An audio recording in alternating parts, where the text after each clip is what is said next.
বৃষ্টি ও উজানের ঢলে বাড়ছে তিস্তার পানি। এর মধ্যে নদী তীরবর্তী নিম্নাঞ্চল ও চরগুলোতে পানি ঢুকতে শুরু করেছে। রংপুরে 5 জেলা লালমনিরহাট, কুড়িগ্রাম, নীলফামারী, রংপুর ও গাইবান্ধায় বন্যার আশঙ্কা দেখা দিয়েছে। এদিকে পাহাড়ি ঢলের কারণে সিলেটের সাদা পাথর পর্যটন স্পট সাময়িক বন্ধ ঘোষণা করা হয়েছে। প্রতিনিধিদের তথ্য ভিডিওতে আরও জানাচ্ছেন সমর ইসলাম। বৃষ্টি ও উজান থেকে আসা পাহাড়ি ঢলে দ্রুত বাড়ছে তিস্তার পানি। যে কোনো সময় পানি বিপদসীমা অতিক্রম করে তিস্তা পারে বন্যার আশঙ্কা দেখা দিয়েছে।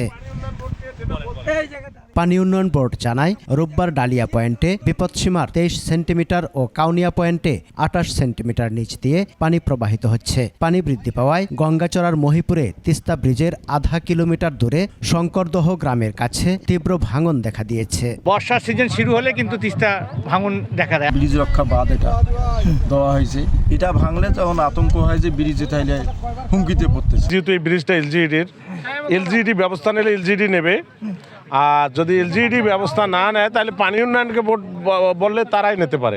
গাইবান্ধাতেও বাড়ছে নদ নদীর পানি। সাঘাটার গোবিন্দপুরে যমুনা নদীতে পানি উন্নয়ন বোর্ডের নির্মাণাধীন বাঁধের প্রায় 100 মিটার অংশ ধসে গেছে। তাৎক্ষণিকভাবে জিও ব্যাগ ফেলে ভাঙন রোধে চেষ্টা চালাচ্ছে পানি উন্নয়ন বোর্ড। সমস্ত সম্পত্তি ভাঙিয়ে চলে গেছে, এখন মাত্র ভিটে বাড়িটুকু আছে। এইটুকু যদি আমরা রক্ষা করতে পারি, আল্লাহ যদি রক্ষা করে। আমাদের উপরে যারা আছে তাদের টাকা পয়সা নাই, তাদের ইনকাম কম, তারা দিন এনে দিন খাইতেছে।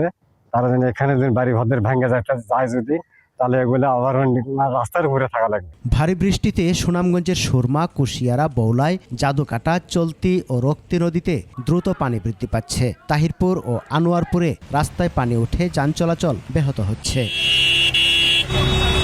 এদিকে টানা বৃষ্টি ও উজানের ঢলে সিলেটের সাদা পাথর পর্যটন স্পট সাময়িক বন্ধ ঘোষণা করা হয়েছে। সকাল থেকে ওই স্পটে পর্যটকদের যাওয়া থেকে বিরত রাখা হয়েছে।